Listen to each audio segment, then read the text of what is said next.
Before we got to Ravashi yesterday, we're trying to understand who is the Tana of the Mishnah, according to Rabbi. Rabbi says that the reason why the Shliach has said Fani Nechtam is because of Lishma. He's attesting to the fact that it was written and signed Lishma. So the Gemara asks, but who would I attribute the Mishnah to? If you attribute it to Rameir is of the opinion the writing does not have to be done Lishma. Right? It's only the signing. And if you attribute it to Rabbi Lazar, the writing has to be done Lishma, and not the writing, not the signing. So who's the Mishnah? So the Gemara says it's going like Rabbi Lazar, who holds Edi Masira Karsi, that what gives the viability to the get? It's the witnesses witnessing the transfer from the husband to the wife. So if that's the case, what do we have to speak about the signing, that the signing was done Lishma? So Gemara says because Rabbi Lazar is of the opinion that although you don't have to have witnesses on the document to give it its viability, but if you do, they have to be valid witnesses. So if, let's say you would sign Edim that are Krovim or Psulim, they're related or for some other reason they're not qualified, the get is invalidated. Although they are not the witnesses who witness the transfer. We invalidate the get. So you see, as long as the get itself, there is a defect in the get, although it's unrelated to the transfer of the get, we invalidate it. Similarly here, factually you don't need witnesses. But if you have witnesses, it has to be done Lishma. Torah, when it speaks about a get, Lishma, the writing, because what gives its viability? Witnesses witnessing the transfer. But rabbinically, if you have witnesses, they have to meet all the criteria of what a get is all about. So Tosas explained, because we're concerned that if the signing is Lishma, so if there's a lack of Lishma in the document itself, then we're concerned it may be written Shelo Lishma. It's a fence. So therefore, if there's any aspect of Shelo Lishma in the text, relating to the text, we invalidate it rabbinically. That was the Gemara said. Okay? So now, interesting, Tosa says over here that the Gemara says later, it's a Mishnah, that a sofer, how much is he permitted to write before the husband and wife come for the get? Could he have like a form? And just like filling in the spaces. So there are two aspects to get. There's what we call a toe face. It's like really boilerplate, not essential information. And then there's the essential information. So it says the non-essential information, the Mishnah says he's permitted to write. According to everyone. According to everybody. But the essential information, according to Rabbi Lazar, you cannot write. Because Rabbi Lazar says what says Vakosav means that's the writing of the get. According to Rabbi Meir, you're even able to write even the essential information. We said, Afil Motza Bashba. You find it in a trash can, because Kosav means the signing, it doesn't mean the writing. Okay? Now, so it says, why according to Rabbi Lazar, why according to Rabbi Meir do we allow the non-essential information to be written in terms of the form, the get itself? So it says, the Gemara says, because it's Mishum Iguna. What happens if a husband wants to divorce his wife, and it's not ready? He says, look, I have no patience. I'm out of here. The wife may be left a living widow. Does the roof mean so essential? What? Or non-essential? The non-essential information. Reb Meir says the get has to be written Lishma. Excuse me, Reb Lazar. Reb Lazar says the get has to be written Lishma. Correct, yeah. So according to Reb Lazar, do we allow you to write the non-essential information? The non-essential information. We allow it. So what's the reason why? Because if the husband wants to give a get, we want to be as close as we can up to the point where you could permit to do everything you can, but what's essential? Because if the husband feels put upon and delayed, he's not going to give his wife the get.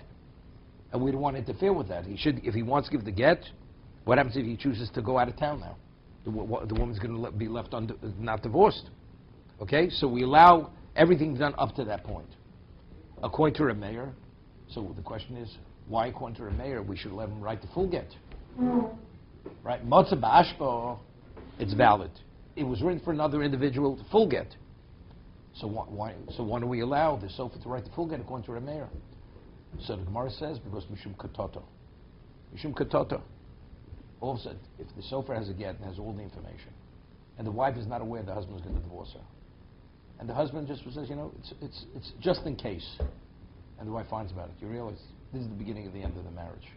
It'll cause all kinds of quarreling between the husband and wife. So therefore we say we don't want any information, names, location, which the woman, if she should find out, she'll immediately understand the husband has certain thoughts which he never shared with her. So this will undermine their relationship. So mishum katata, there'll be a fight between the two of them, it'll lead to a fight. We don't want it. Even though on a Torah level there's no problem, but for the sake of the marriage, we don't want the sofa inserting any information which will identify the couple, because the wife, if she should find out, will cause problems in their marriage. That's what Mar says. However, Matzah Ashba, it doesn't apply there. Because the wife can't blame the husband that there was another couple who had the identical information as they had. So factually, he's ready to divorce her, and the Sof says, by the way, I just wrote such a get to someone else, and they changed their mind, you can take it out of the trash can, he can give it to his wife. Because what does v'kosav mean? Kosav means v'chosam, it means it has to be signed. Right? That's the Gemara later. A difficulty. We once discussed that Reb Chaim, it's interesting about Ketota. I was at a wedding 2 nights ago. So I met a person's been a Rosh Kola for many years. And he says to me, he said, did you see the book I just wrote on Rebbe Vayeishev? So I said, no. He says, I'll send it to you. It's a thick book. So I said to him, he says, I began writing the book 6 years before Rebbe Vayeishev passed away. And I completed it after he passed away. So he tells me. So I told him, I said, it's interesting. Usually you write a biography, it's after the person passes away. He already began writing it 6 years before he passed away. David is an important story. So I said, you know, you remind me of something. My Rishivas of Chaim Baruch once told me a story that there was a Gadol who came to Vilna, and he visited another Gadol. And he goes into his library, and he pulls out his writings, what he had written.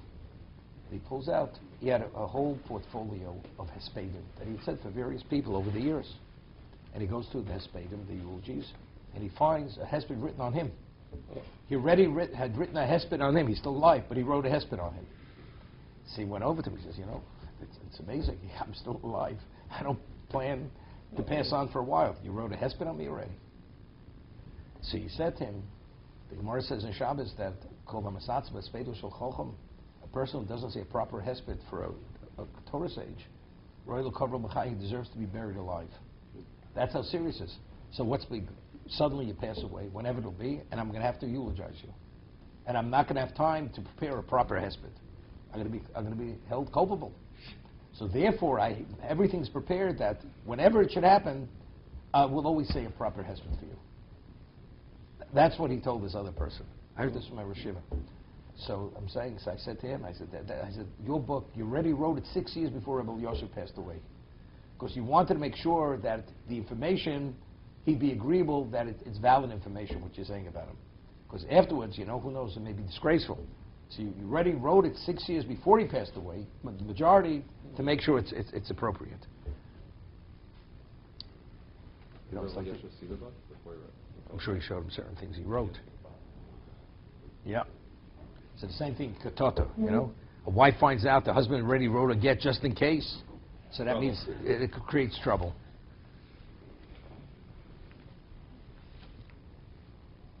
Okay, let's get back. Ravasha Mahomoni Rebudi. Also, my difficulty was like this. I mentioned Reb Chaim. The Rambam says that shtoros drabanan. Writing a document is rabbinical. The whole concept of having a document is rabbinical. So the Ravid asked on the Rambam, how's it possible? It's a Mishnah. It says Ish Niklas because of shtar and bia. Shtar, a man marries a woman with a document.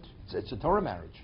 A get, it terminates. It's a shtar, and the woman's divorced. It's a Torah document, right? And he says he doesn't understand the Rambam. He says, of course, shtaros, documents that you're able to bring about a result, it's doraisa. It's not a question. So Reb Chaim goes to answer the Rambam, and he says, this is what he explains. He says there are two types of documents. There's a shtar kinyon. There's a document which causes which causes the effect, and there's a document only as proof. For instance, a person purchases a piece of property with money, and then he asks the seller for a deed. The deed, is that a document of transfer, or is that a document just to prove that he had purchased? That's just a document of proof of purchase. So when the Torah says you could purchase property with a shtar, so that means that document is classified as shtar kinyon. That document is the acquisition document, right? That causes the transfer from the seller to the buyer, or the gifter to the one who receives the gift. That shtar is what? That's a shtar kinyon. But if you purchased it some other way and you only need proof, so he says a shtar kinyon is a doraisa, a shtar rai is drabonon. See, this is Reb Chaim like this. The Torah says al pi shnayim beidim yokum dover. That testimony has to be oral. If it's written testimony, it's not valid. We say pim lo pik sovam, right? Testimony has to be oral, cannot be written testimony. But you have testimony in the shtar. Eidim they sign on the shtar, witnesses, right? What gives the viability to the shtar? Because it was witnessed. You have eidim, so every shtar should be pim lo pik sovam, right? The Torah says that you need oral testimony. So what's the answer? There's a gezeres kosov of shtar that if it's a viable document, and the Torah says this document is a Torah document, the witnesses on the document are the equivalent of oral testimony. Signing on the document, which is a shtar, that's the equivalent of, that's as if they testified in court. That's the equivalent. So, but what kind of document is the equivalent of testifying in court? Only a shtar kinyon. Only if the document initially was what? A transition document. But if it's only a document of proof, there's no such document. There's no such Torah document. That it's written specifically only as proof of purchase. So if that's the case, the witnesses that sign on a document, what are they? It's people who peaks of them. It's not valid testimony. However, rabbinically, midrabanan, he said, that document we will accept as proof. So when the Rambam says shtoros drabanan, he's speaking of shtar rayu, that the document was only written only as proof of purchase or proof of whatever happened. But in terms of if a document was a shtar kinyon, was a document of acquisition, so that's a viable document. So once you have that document, now you can use it as proof. Those witnesses are testifying that document is proof on the Torah level. That's not a rabbinic proof. That's viable Torah evidence that you purchased the property. Because initially the document was the document of transfer. It wasn't written only as proof of purchase. Right? That's how Reb Chaim explains the Rambam. So is marriage a kinyan? The other document is only as a receipt. It's a receipt. That's all it is. But the other is the document which brought about the shtar kedushin. How was she married as a result of the document? How was she divorced? What terminated as a result of the get? Therefore, those witnesses on that document. As if they're testifying in court. Then why do we need? Wait. We didn't come to our Gemara yet. I'm only saying this, otherwise relevance to us. Right? But that was Reb Chaim. That's how Reb Chaim explained the Rambam. According to Ravid, every document, whatever it may be, the witnesses on document is the equivalent of testifying in court. Torah says there's such a thing as shtar. A shtar is the equivalent of court. You want to just write your testimony and send it to court, that's what the Torah says is not acceptable. But if it's within the context of what we call shtar, that's called viable testimony. That's the Ravid. Rambam says no. What Reb Chaim explained. If it's a shtar kinyon, it's the document which causes the transfer or the transition. That's a Torah document. If it's purely only as proof of purchase, then it's drabanan. That's how Reb Chaim explained it. Okay, good. So let's talk. According to Rabbi Lozer, Edi Masira Karsi, the Torah says, what causes the get to be a viable get? Let's say you would put signatures on the get, and the husband would give the get to the wife, not in the presence of witnesses. It's not a valid get, right? Because Edi Masira, the witnesses who witnessed the transfer of the get from the husband to the wife, that causes the termination of the marriage. That gives the viability to the document, and the document is able to terminate the marriage. But if you have just witnesses sign on that document, that marriage will not be terminated. So in every get, when you have 80 chasima, even according to Rabbi Lozer, we said tikkun olam, because it's in the best interest of everyone. Because what should be the witnesses who witness the transfer, they should die, but they should go overseas. And now the woman presents the document, but she can't locate those original witnesses. So how does she prove she was ever divorced? Right? She can't. She's in the bind, so therefore Leal enacted that every get, even should have witnesses on it. So the witnesses on the document would indicate that she didn't write the document herself because the witness wouldn't have signed. Right?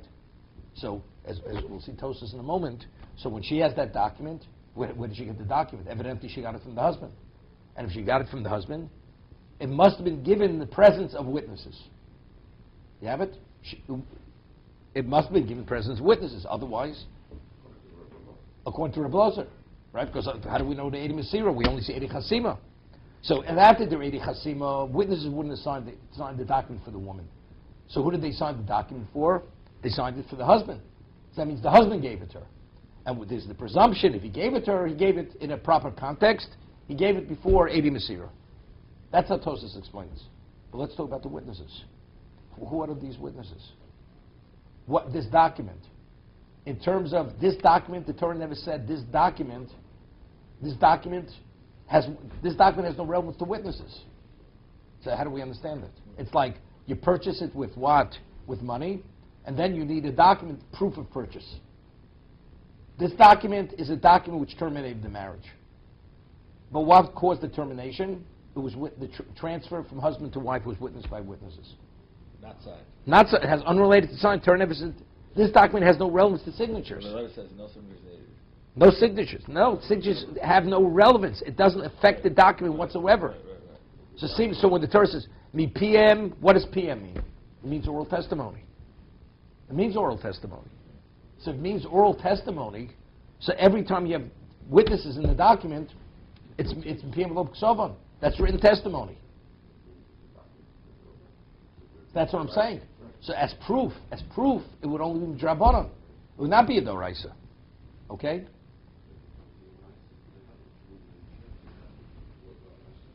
No. We're going according to, I'm speaking according to Rebbe Lozer.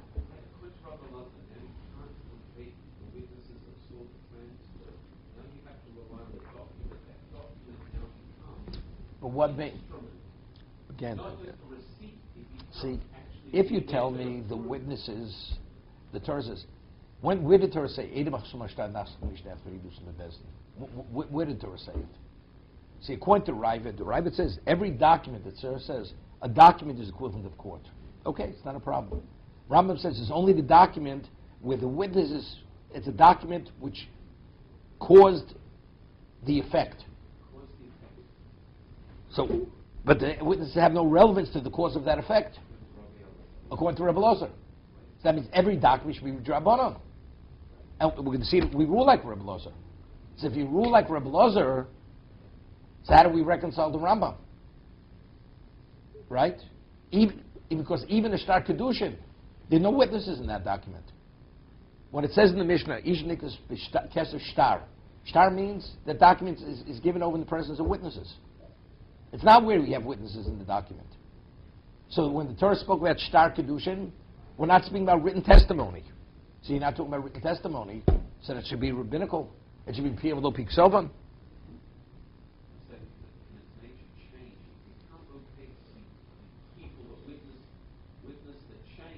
Right now I'm not interested in the answer. I'm trying to explain my difficulty. Okay? We'll talk about how to deal with how to resolve it. But seemingly, according to, if you rule like Reb Lozer, we have a problem with Piyavlo Piksovan, and you can't give Reb Chaim's explanation. That's all it is. That's all. It's only proof that I was divorced. But the witnesses have no relevance to the actual divorce itself or to the marriage itself.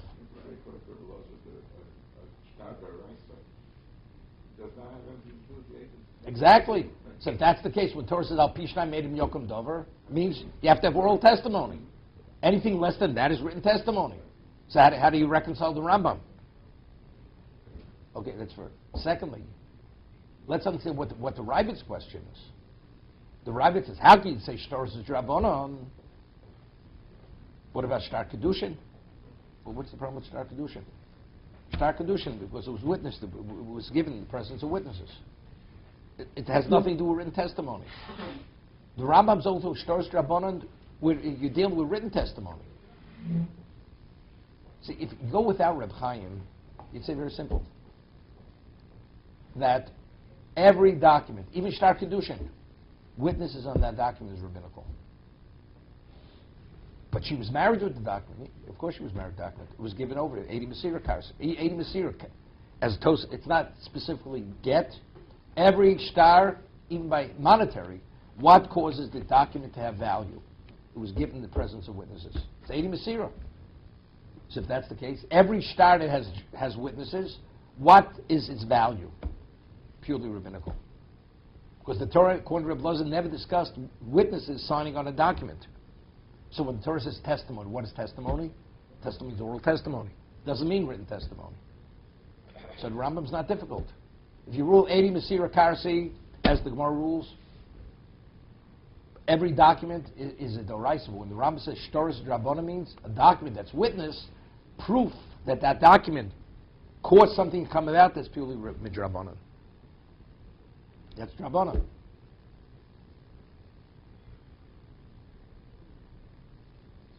Why wouldn't there be a requirement to have the witnesses who witnessed the transfer sign a piece of paper saying that they saw it? So there's a hard evidence. Wait. Okay. Let's say whoever arranges the get says, the witness who witnessed transfer, could you please sign the document? In addition, they sign it. But what's its value? Why is that hard evidence? Hard evidence, it's only, but the Torah's evidence is only al pishnai medim yokum dov. If it's oral testimony, that's hard evidence. Written testimony has no value. So how do we know those witnesses who signed, those are the witnesses who actually witnessed the transfer?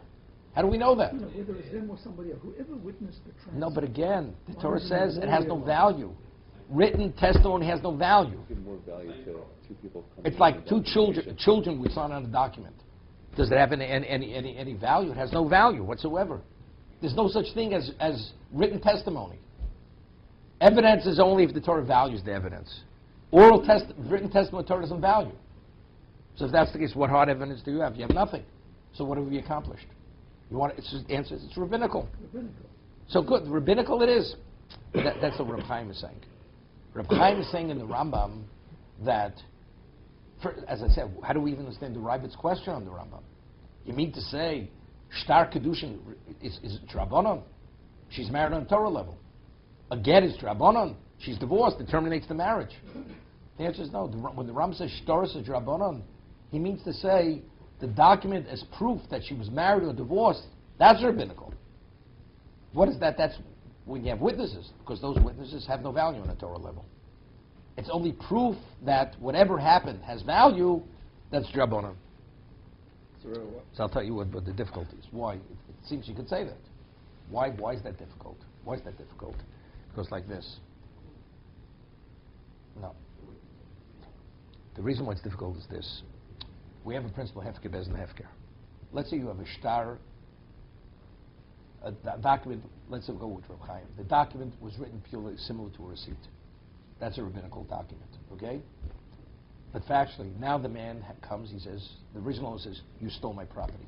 He says, I have a document, it's signed. But the Torah says, that's not good enough. Rabbinically, it's good enough. I mean, how could the Chachamim say that this establishes him as the owner with the other person has a cheskes morikama? He has a presumed ownership status from before. So no problem. Hefker bez and hefker. The Chachamim have the ability to transfer property, condemn and transfer. It's not a problem. It says, let's talk about the get. If she receives a get, on a Torah level, the testimony in the document has no value. It's rabbinical. But she has a cheskes eishes. Because we don't know that the witnesses actually during the transfer. So if you have a cheskes eishes, so how is she permitted to marry another person? So every get that has Eidim, you say Afkin Rabban L'Kedusha they annul every marriage. It's impossible to say that. But factually, the way it's going to come out, every marriage where a woman has to prove, where the husband doesn't, he contests the get, and although the get was substantiated, it's not a forgery, The reason why she's permitted to marry is because the Chachomim, they annul the marriage. It's impossible. Understand? They annul the marriage. That means retroactively, all the children, they were born out of wedlock. Every one of those cases. See, you have the case, we have a single witness comes and says the husband died. We allowed a woman to marry based on testimony of a single witness. The Torah says you need two witnesses. There she'll remain a living widow for the rest of her life. So therefore we rely on the testimony of one, plus the penalty if the husband should ever come back. So, but what is the basis? The Torah says she's not permitted to marry, to remarry. We annul the marriage. If in fact she's a married woman, we'll annul it. Okay? But that's one case. Here, every case of a get, with this, it's signed, Mishum Tikkun Olam, it's all rabbinical. So how do we allow to remarry? Where it's in question. This is just to prevent the husband from making an argument. Because they're saying, if you make that argument, we're going to annul it. And then you have no argument. Still, but it's always, I understand. If he comes, but what happens if he comes? We ignore him. No, but how do you ignore him? Because you have proof. What's the proof? It's rabbinic proof. It's only rabbinic proof.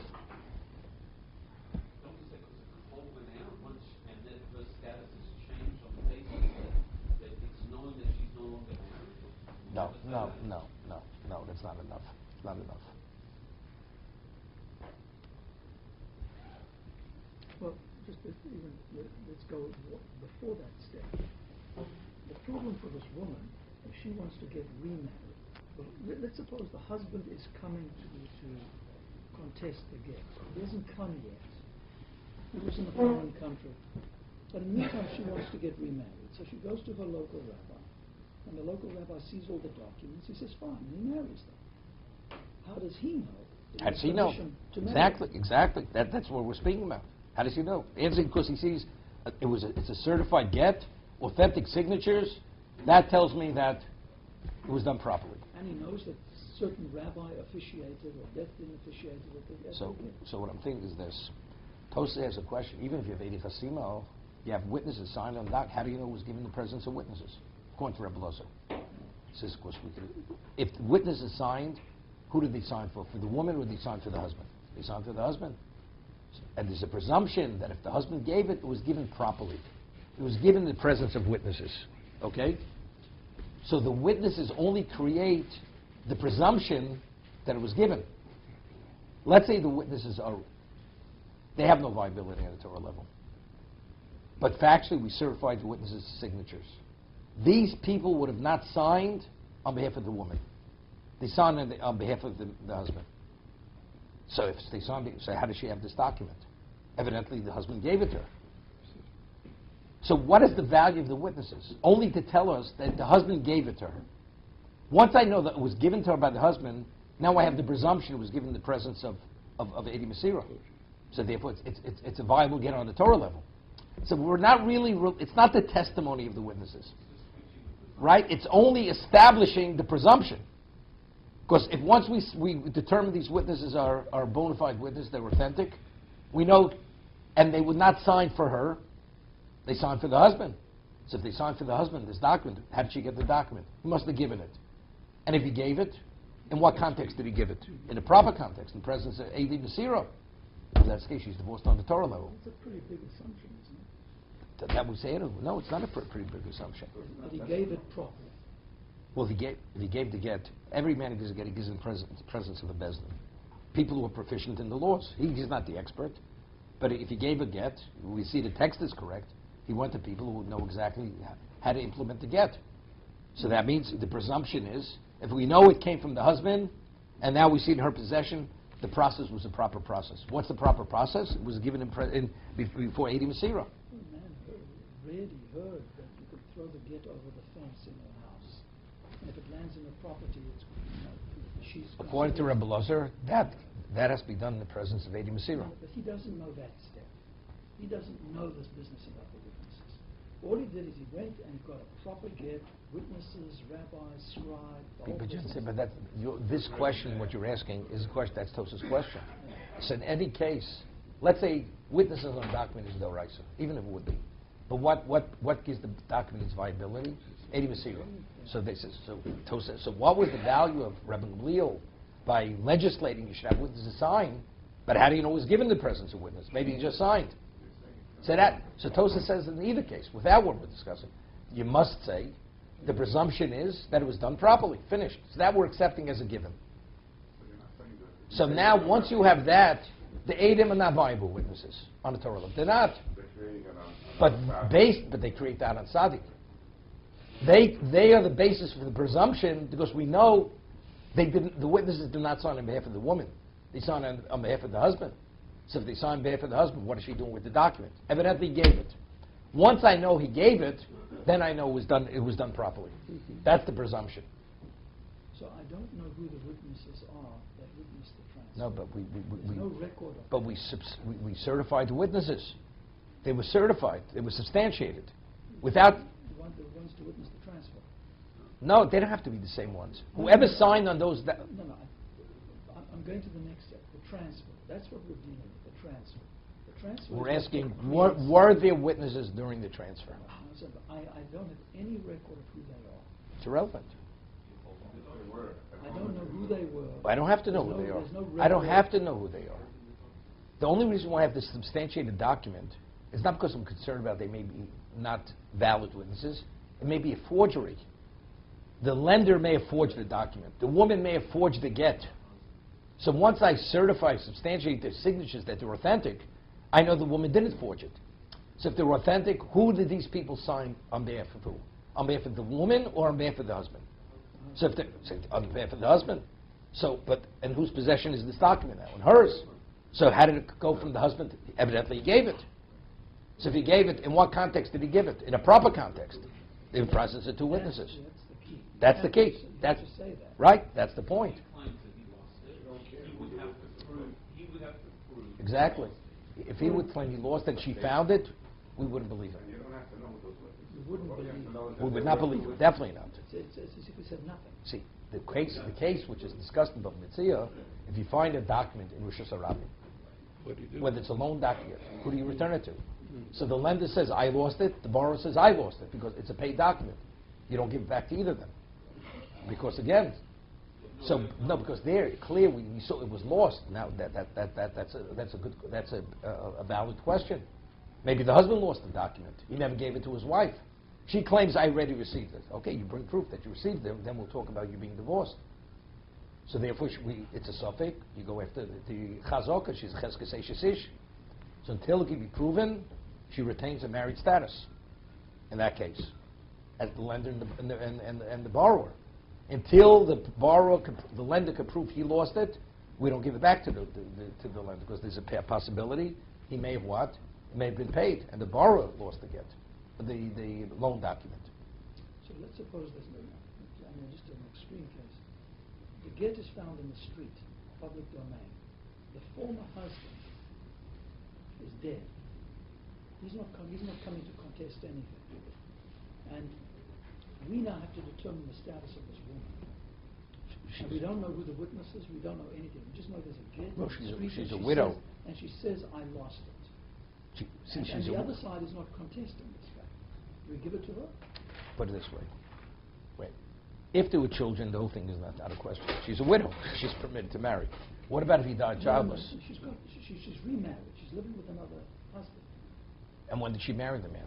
Before the man died or after? Yes, before. Before. And now, And now the get is found in the street. The former husband is dead. And nobody's contesting anything. let's talk. What is the status of the children? This child comes to you, Rabbi, and says, I want to get married. No, it's not simple. It's not simple. Living as a wife to a husband. Yeah, but it may have been lost by the husband before she married this man, Yeah. So I'm it's a asking mom you says- right? See, if it's been determined this get has been lost a year ago, and the man died 3 years ago, and she married 5 years ago, right? So we know the husband didn't lose the get, right? She lost the get, right? But if there's proof it was lost before the husband passed away. Now we have a question: did she receive the get? It's a problem. Then it's not so simple. To be continued.